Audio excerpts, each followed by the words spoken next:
Hoy, como advierte, tenemos adelante un texto donde seguramente el apóstol Pablo vuelve a retomar la idea que estaba manejando. No se le haga extraño que el apóstol Pablo ponga un tema y al parecer haga un paréntesis explicatorio, pero luego siga el tema. Ahora, lo que pasa con los paréntesis del apóstol Pablo es que a veces son de 5, 6, 7, 8 versículos y a veces hasta de capítulos enteros. Pero solo quiero mostrarles la conexión que hay para que note que el apóstol Pablo no ha cambiado el tema. Efesios 4:1. Yo pues, preso en el Señor, os ruego que andéis como es digno de la vocación con que fuisteis llamados. Ahora mire el versículo 17. Esto pues digo y requiero en el Señor que ya no andéis como los otros gentiles que andan en la vanidad de su mente.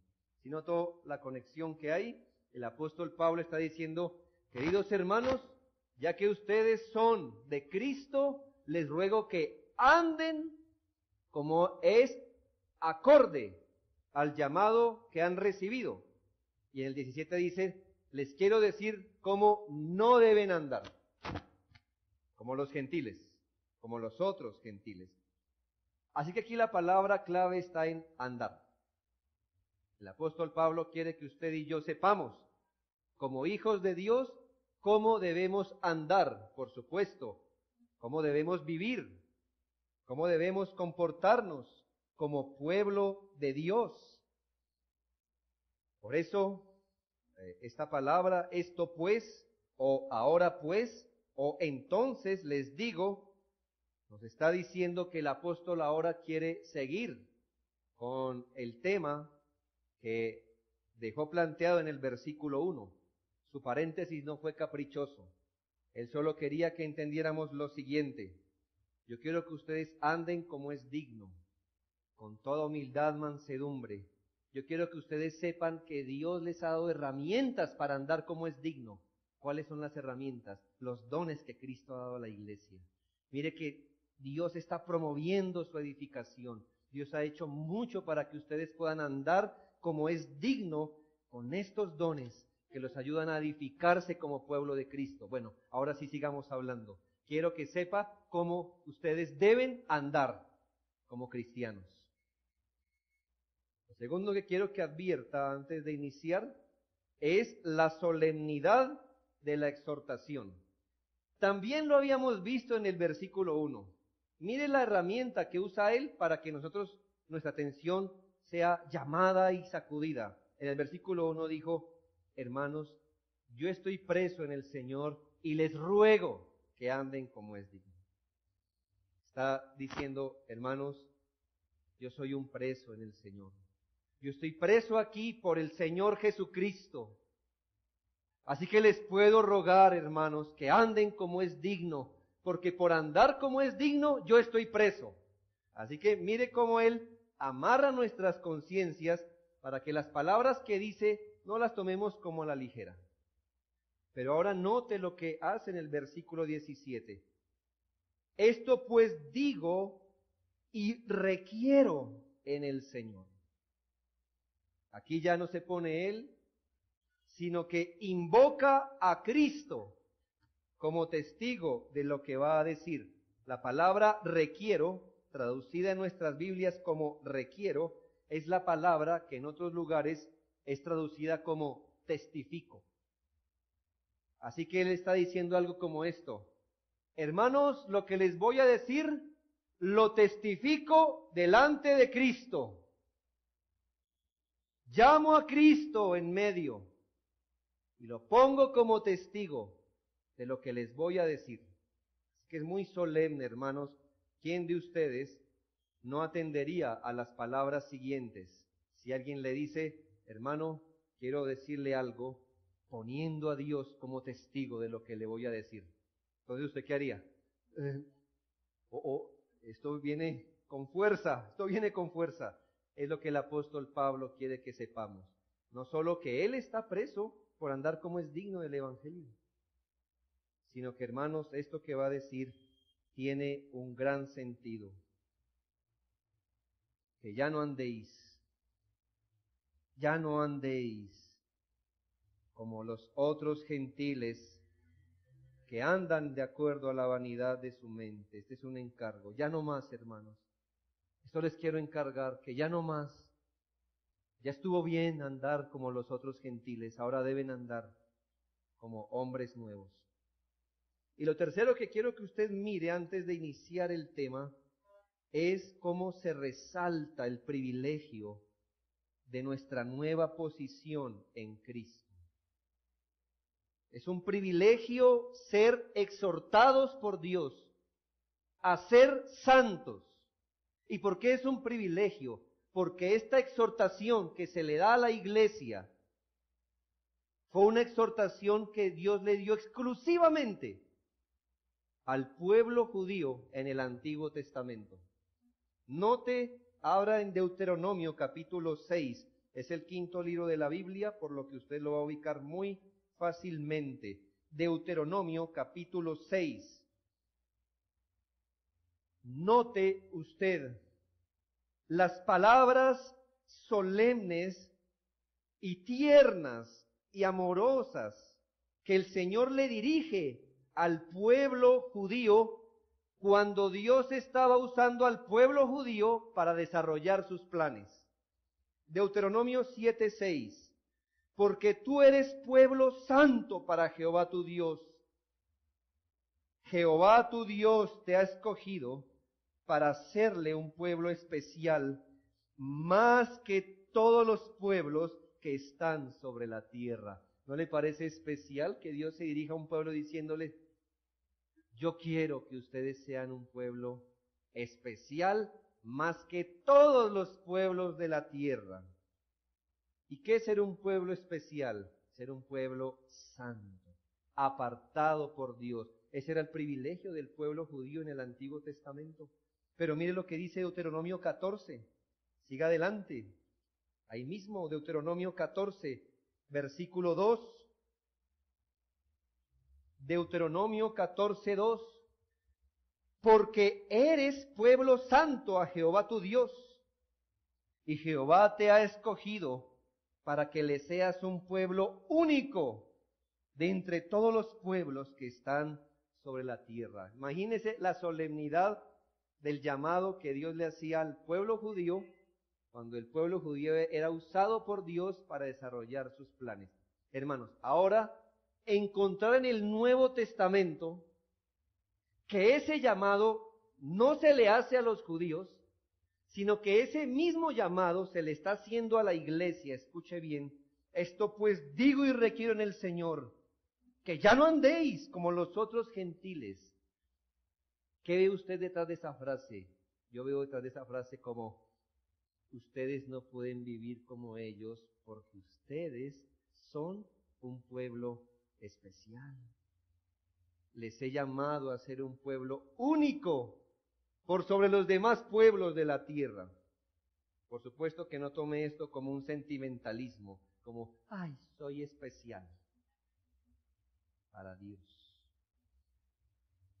Especial en el sentido, hermanos, no es lo que somos, porque usted y yo somos pecadores, pero hemos sido llamados, apartados, santificados, sacados a un lado para conformar ¿qué? El pueblo de Dios, el único pueblo que Dios tiene. Y si Dios solo tiene un único pueblo, ese pueblo no es común, es especial y debe vivir de una forma especial. ¿Es claro? Imagínese, hermano, qué privilegio que usted y yo recibamos de Dios lo que era exclusivo para un pueblo étnico, ahora es exclusivo, escúchese bien, ya no de un pueblo étnico. Las promesas de Dios son exclusivas para aquellos que han sido llamados a Cristo, sean judíos, sean gentiles. Con estos 3 puntos quería darle a entender la solemnidad del llamado que se nos hace enseguida. Muy bien.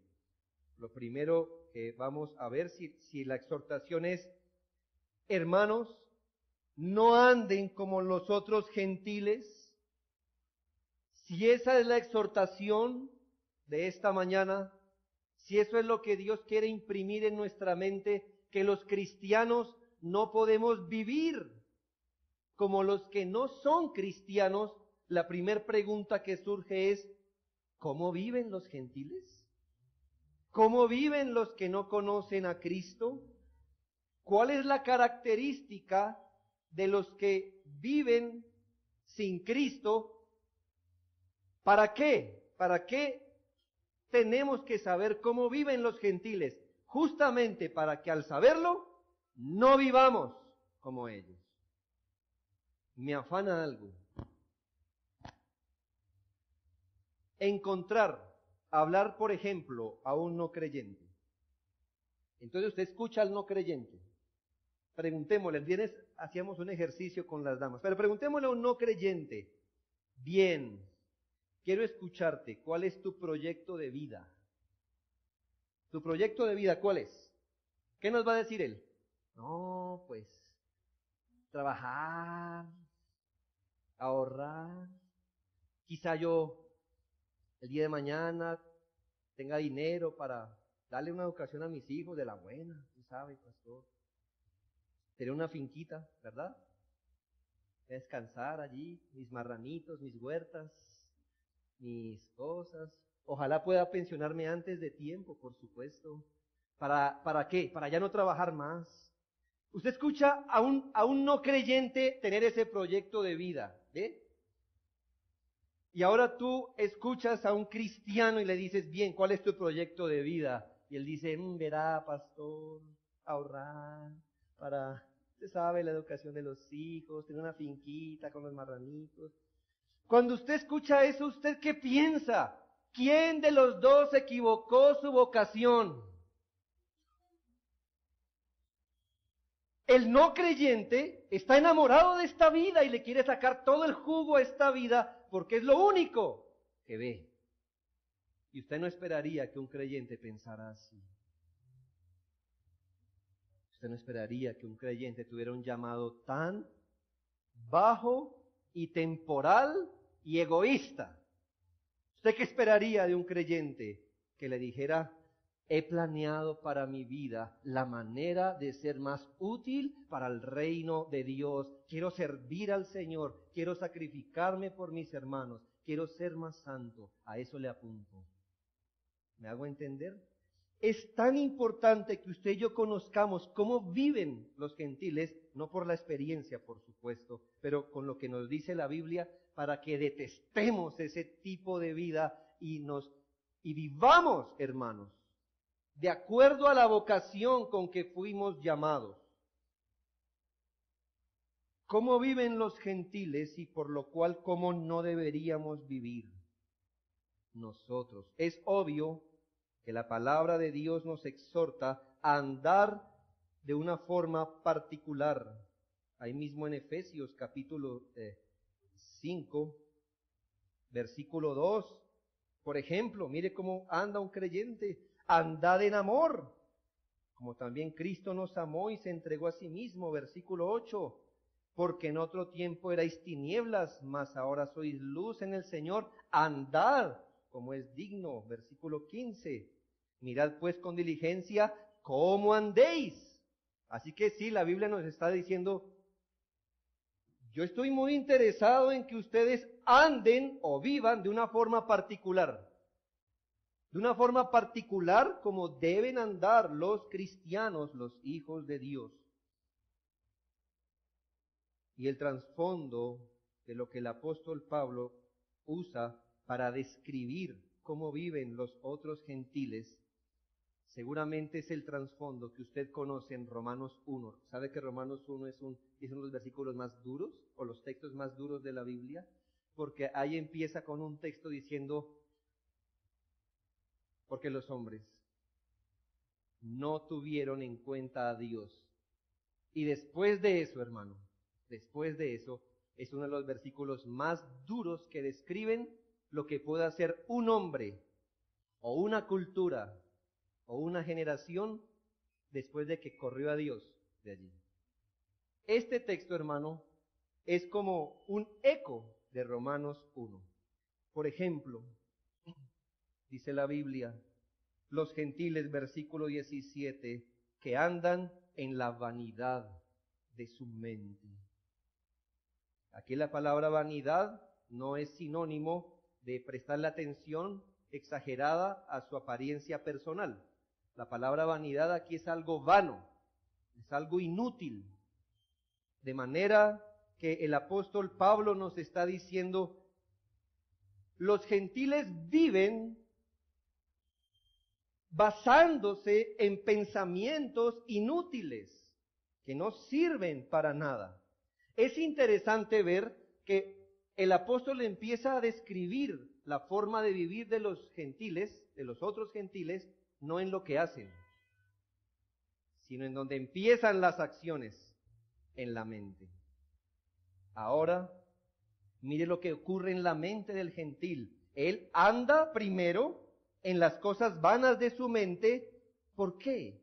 Porque versículo 18, tiene el entendimiento entenebrecido. Por eso andan de acuerdo a la vanidad de su mente. ¿Qué conoce un gentil? ¿O qué conoce alguien que no tiene a Cristo? Pues las cosas de este mundo. Él se embarca en las cosas de este mundo porque es la única dimensión en la que se mueve.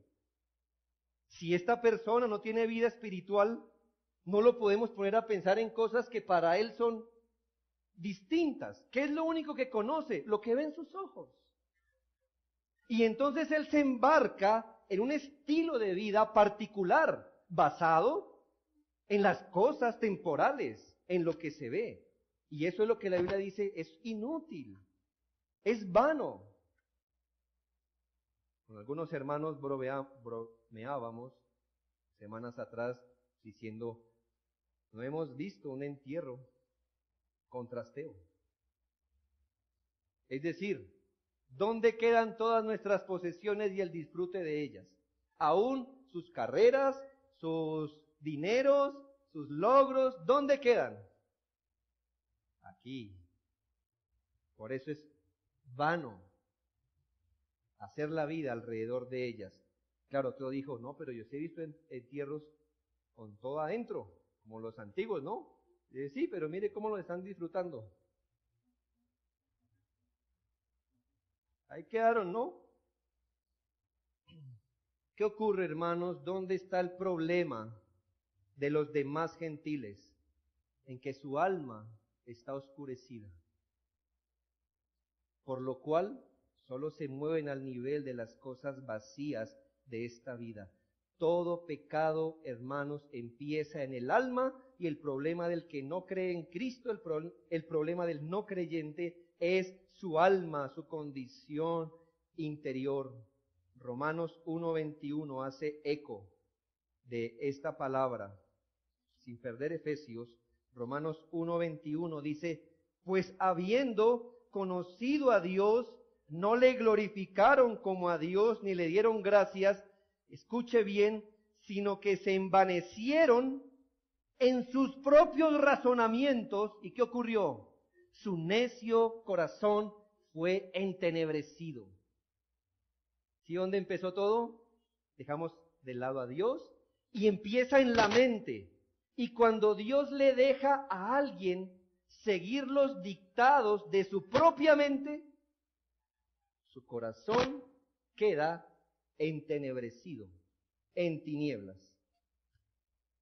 Hermanos, hoy para la gente de las ciudades a veces es difícil pensar en qué son tinieblas verdaderas, porque siempre hay algo que alumbra en nuestra casa, ¿no? Aunque sea el bombillito del cargador del celular. Pero quizá cuando no había luz eléctrica y había tinieblas, las tinieblas se podían percibir. Quizá los que han ido al campo en lugares donde no hay acceso a la corriente, entonces hay momentos donde hay tinieblas y las tinieblas son de verdad tinieblas. Queridos hermanos, ese es el tipo de tinieblas que hay en el corazón de quien no está en Cristo. ¿Cómo esperaríamos que una persona así razonara? ¿Qué esperamos de un no creyente si le decimos, ¿cuál es tu proyecto de vida? ¿Qué esperas de la vida? ¿Cuál es tu base por la cual inviertes aquí o allá? ¿En qué estás pensando cuando inviertes? ¿En qué estás pensando cuando ahorras? ¿En qué estás pensando cuando haces esto o no haces lo otro? ¿Qué razón queremos que nos dé? Algo así como, ¿Dios? ¿La vida eterna? ¿El reino de Dios? ¿Cristo? Por supuesto que no, porque su entendimiento está entenebrecido. Su entendimiento de las cosas del mundo, de Dios mismo, de la vida, de la moralidad, todo está en tinieblas, de manera que no comprenden la vida de Dios. Es ridículo que Dios haya creado una creación para dar testimonio de su existencia. Y el no creyente mire el testimonio de la existencia de Dios y concluya, Dios no existe. Eso es oscuro. Es oscuro, como si yo hubiese tomado una foto de un familiar y la pongo en el escritorio diciendo, con esta foto quiero que recuerden que tienen el tío Paquito. Acuérdense del tío Paquito. Y usted al mirar la foto concluya que el tío Paquito no existe. Usted diría, ¿qué tipo de entendimiento tiene este? Y si le estoy diciendo que esta es la prueba que el tío Paquito existe, puede mirar la foto y decir, él no existe. Pero Dios dejó la creación como un testimonio de su existencia para que el hombre mirara su eterno poder y deidad. Y el hombre mira el retrato del eterno poder y la deidad de Dios, y ¿sabe qué concluye? Viendo la armonía que hay en la creación, viendo la complejidad que hay en la creación, viendo el designio que tiene la creación, concluimos que Dios no existe y que todo fue por casualidad. Ajenos, ridículos, porque su mente está entenebrecida. Ellos no se le agarraron, por eso miran la santidad como algo ridículo. Para el no creyente, la santidad le parece tonta y anticuada, le parece medieval, retrógrada, una reliquia del hombre primitivo. Sí, se escucha esas frases ahora, ¿no? Le parece conocido, ¿verdad? Eso es ridículo. No, que tú debes casarte antes de tener relaciones íntimas con alguien. Es medieval. Eso es patriarcal. Eso es ridículo, es una reliquia antigua. El hombre ha evolucionado, por supuesto, por supuesto. Pero su opción es una que deshonra a Dios y a la humanidad. Sus pensamientos son bajos, son macabros. Ellos odian a Dios, pero aman la idolatría. Es interesante, ¿no? Están dispuestos a negar la existencia de Dios, pero todos los que niegan la existencia de Dios creen en la nueva era. Se necesita más fe para creer en 20,000 dioses que en uno, ¿no cree? Pero ellos creen en 20,000 dioses y no en uno. Porque creer en uno es retrógrado, medieval, ridículo. Abogan por la conservación de los árboles y apoyan el aborto. ¡Qué inteligencia se ve! ¡Qué lucidez mental! Oscuridad, tinieblas. Ellos odian las diferencias de sexo, pero apoyan que los hombres se operen como mujeres. ¡Qué inteligencia, qué coherencia! ¿No ve? Por supuesto que no, están oscurecidos en su mente. La razón, ¿cuál es la razón? Que son deliberadamente ignorantes e intencionalmente duros. Mire el versículo 18, segunda parte. Por la ignorancia que en ellos hay, por la dureza del corazón. Mire el cuadro, un corazón vano, oscuro, pero ahora ¿qué? Un corazón ignorante y duro. Y duro. Lo más parecido a esto en la vida natural es una piedra, hermanos, que nada siente, que nada ve, que nada percibe. Hermano, esa es la condición con la que tiene que vivir todo aquel que no cree en el Señor Jesucristo. Por eso yo lamento que a veces muchos cristianos tengan como consejero de cabecera a un no creyente. Oh, sí, que le va a decir algo bueno, por supuesto. Oh, sí, que le va a decir cómo invertir su dinero y hacer su proyecto de vida. Seguro él sí le puede decir. ¿Seguro? Un hombre oscurecido, ignorante y duro de corazón, aconsejando a un hijo de Dios a andar como es digno de la vocación con que fuisteis llamados. Ellos son ignorantes porque quieren, como el barro que intencionalmente se pone bajo el sol, se endurecen. Ellos negaron a Dios, su corazón se entenebreció y se endureció. Tú niegas a Dios y empezarás a vivir en cualquier tipo de contradicción y oscuridad racional. Llegarás hasta pensar que es más inteligente pensar en una casualidad racional e inteligente que en un Dios racional e inteligente. Llegarás a no creer en la moralidad cristiana, pero te frustras y lloras cuando te roban, te traicionan y te matan, cosas que se hacen según la ley de Dios. Eso es contradicción, ¿no? Que tú me digas, no creo en la ley de Dios. Eso es medieval. Eso es anticuado. Yo no creo en la ley de Dios. ¿Por qué te sientes mal entonces cuando te roban? Si lo que te hicieron fue transgredir una ley de Dios contigo.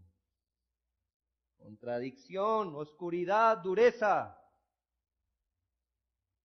No, eso de tener una sola pareja, eso es medieval. Bueno, porque él tiene muchas. Vamos a ver cuando él es traicionado, a ver si se ríe también. Y dice, no, por supuesto, yo soy moderno. Irracional, duro, deliberadamente.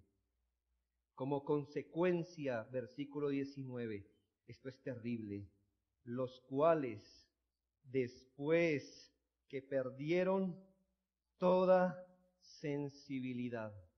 Oh, hermanos, quiero un versículo duro en la Biblia, es este. ¿Sabe qué es perder sensibilidad? Espero que no sepa qué es eso. Porque si lo está experimentando, alármese. Que usted pueda pasar su mano sobre la otra y dice, no la siento. Que usted pueda pasar la mano sobre un pie y decir, no lo siento. Usted puede patearme un pie y yo no siento. Ser insensible. Pero imagínese, hermano, esa callosidad o esa insensibilidad al nivel del alma. Los cuales, escuche, perdieron toda sensibilidad, por supuesto, moral y espiritual. Sí, hermano, tanto dice el dicho, ¿no? Va al cántaro, al pozo, hasta que se rompe. Tanto se entrenaron a sí mismos a pensar que no hay Dios, a pensar que la moralidad es anticuada, a sacar a Dios.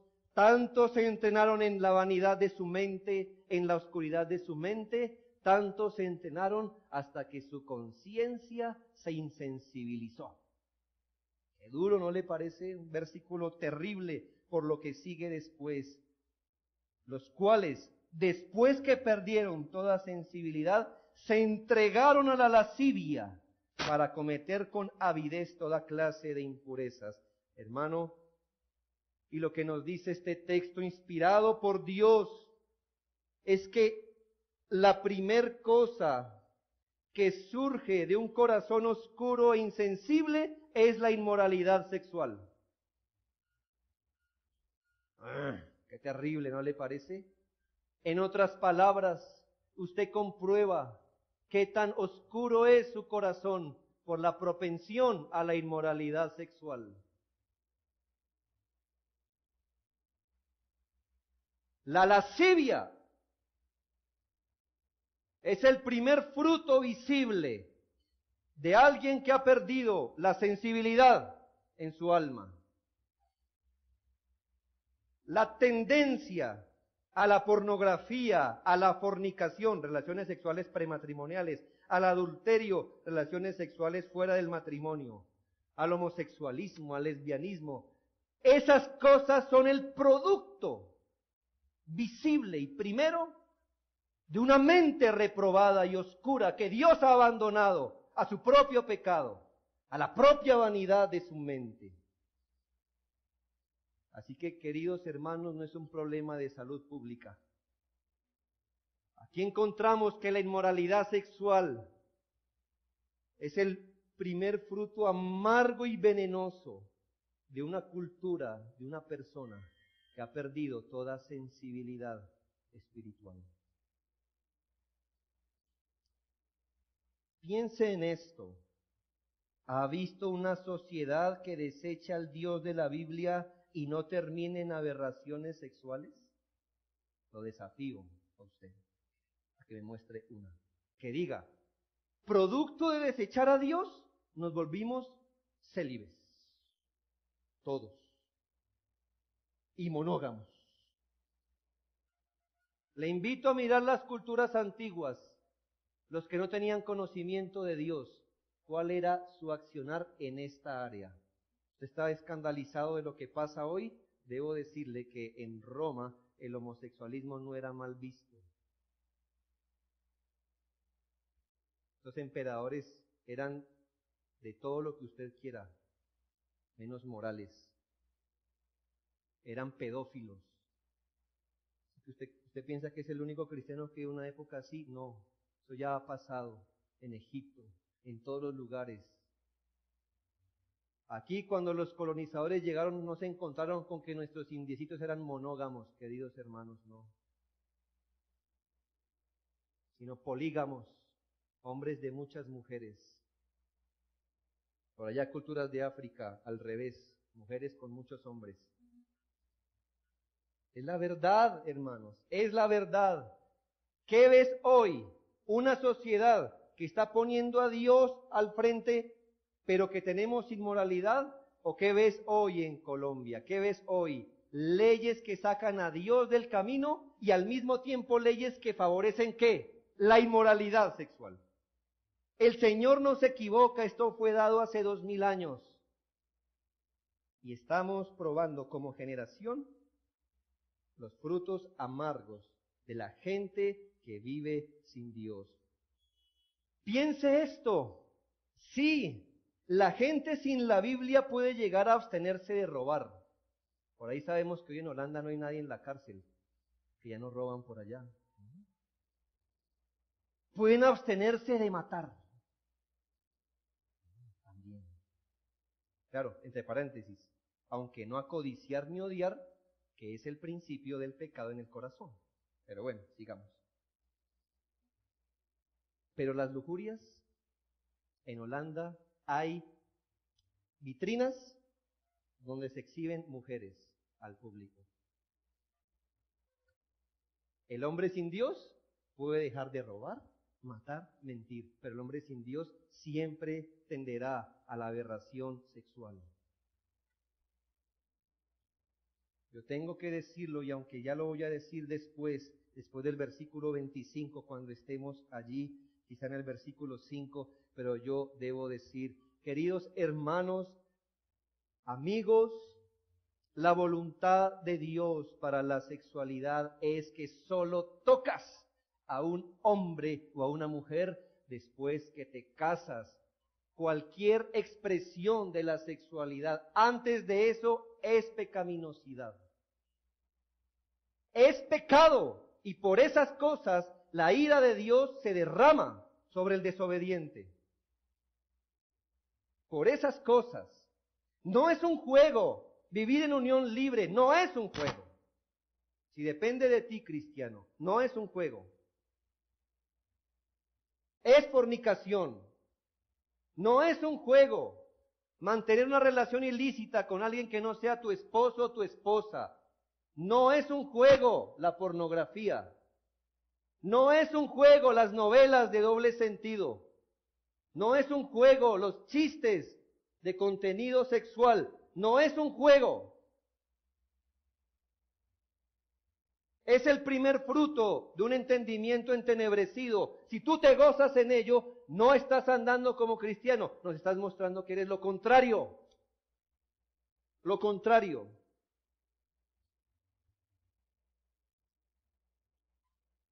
Ninguna cultura que desecha a Dios se vuelve célibe o practica la abstinencia. Aún hoy, gracias a Dios, hemos conocido que la religión que promueve el celibato es una religión pedófila. ¿Es o no así? Ni qué hablar de algunas iglesias evangélicas. Pero estoy subrayando de cuando, al menos en filosofía, dice que son célibes. Hace una semana se descubrió que usaban niños en la sede del Vaticano para las fiestas de ellos, contratados por dinero. Eso es realidad.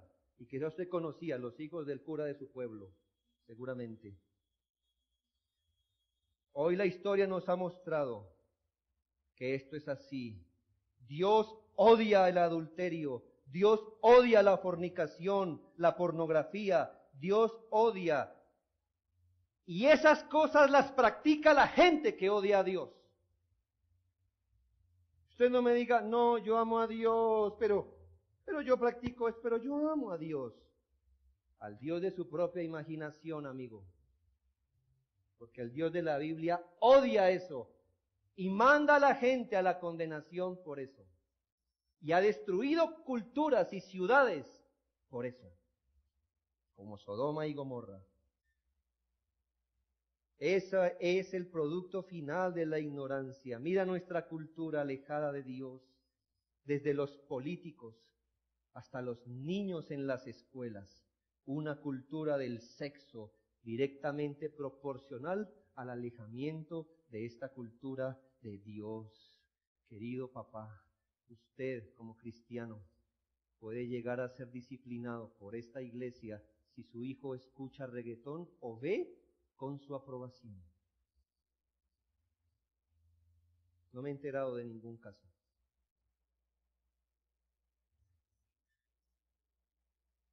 Pero usted merece eso.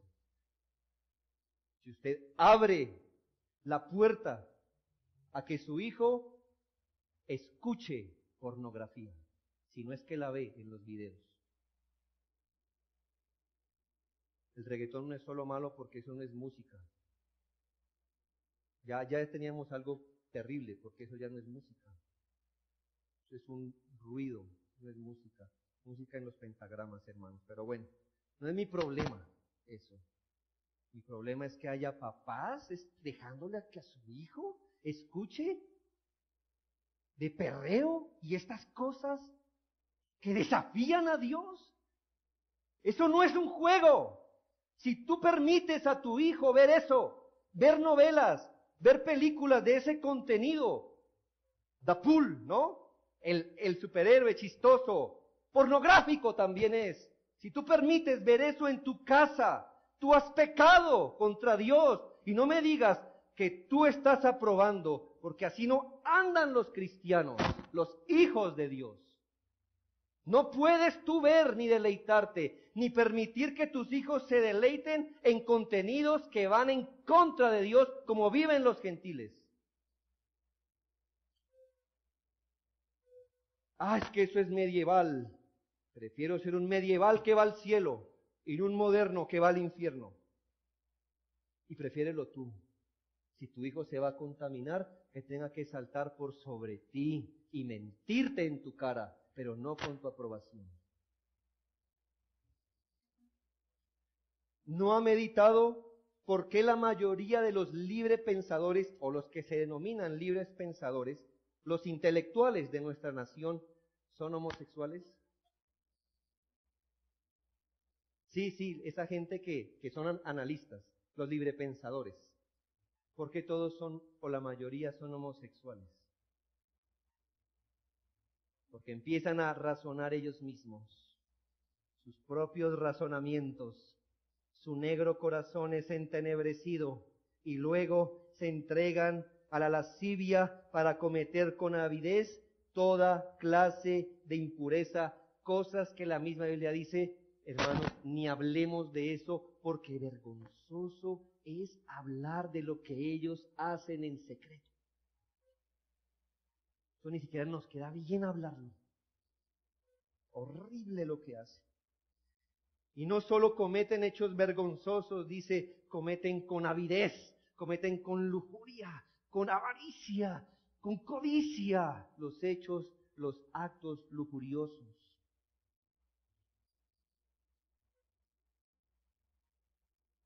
Así viven los gentiles, hermanos. El apóstol Pablo dijo, les ruego invocando a Cristo, les doy un testimonio invocando a Cristo, ya no anden así. Ah, pastor, pero si así la pone, entonces nos tocaría vender el televisor. Adelante. ¿O tiene miedo de hacerlo?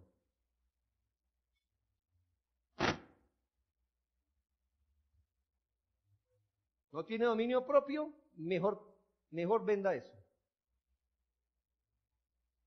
¿Le quedó grande, hermano, controlar a sus hijos? Venda eso. ¿O le da miedo a la inversión? Si quiere yo se lo compro al doble, si es lo que quiere. Pero no exponga su alma ni su vida a eso. Niños, eso no es un juego. No es un juego mirar esto. Por eso los niños desde pequeños no deben ser ni animados ni molestados unos a otros con que él tiene novia, que él tiene novio, que a la manito agárrense, que ay mire que vamos a jugar al papá y a la... Nada de eso. Son sus pequeños brotes a esa edad de vivir de acuerdo a su propio razonamiento. Evítelo, sin malicia, pero evítelo. Así viven los otros gentiles, pero no el pueblo de Dios. Versículo 20. Estas son las pequeñas palabras que alegran la Biblia. Mas vosotros, hermanos de la escuela de predicadores, más. Qué bello, ¿no? Sí, así viven los gentiles. Pero ustedes, en cambio, de otro lado, ustedes no han aprendido así a Cristo. Hermanos, ¿sabe usted que Cristo creció en un ambiente pecaminoso también? ¿Ves a Cristo dándose a la impureza, a los falsos razonamientos? Lo vamos a ver en el próximo sermón. Pero queridos hermanos, nosotros no andamos como los gentiles porque nosotros no nos movemos solo a la luz de lo que vemos como los gentiles. Nosotros hemos aprendido a movernos en nuestra dimensión y llamado espiritual. Así hemos aprendido a vivir, hermanos. Dios despegó nuestros ojos que estaban soldados, más soldados que esta viga. Los teníamos soldados a este mundo, a sus pasiones, a sus objetivos.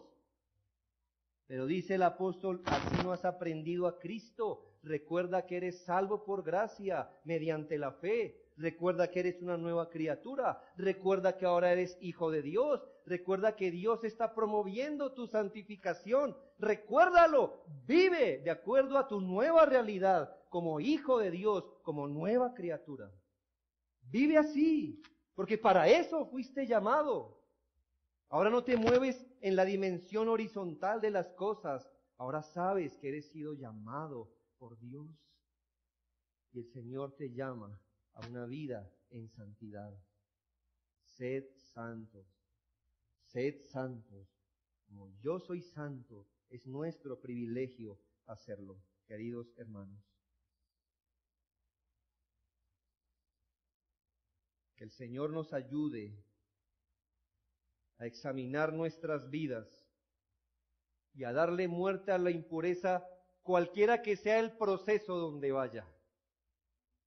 No importa si ahorita está en la semilla del entendimiento.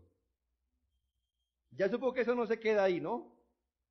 Eso crece y ese árbol oscurece el entendimiento.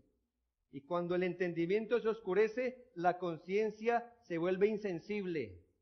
Y cuando la conciencia se vuelve insensible, uno es arrojado a cometer con avidez y con lujuria, todo hecho vergonzoso. Así que, si vio ya la semilla, hermano, esa es la que toca mortificar ahora, hoy y ahora. En el nombre del Señor, oremos.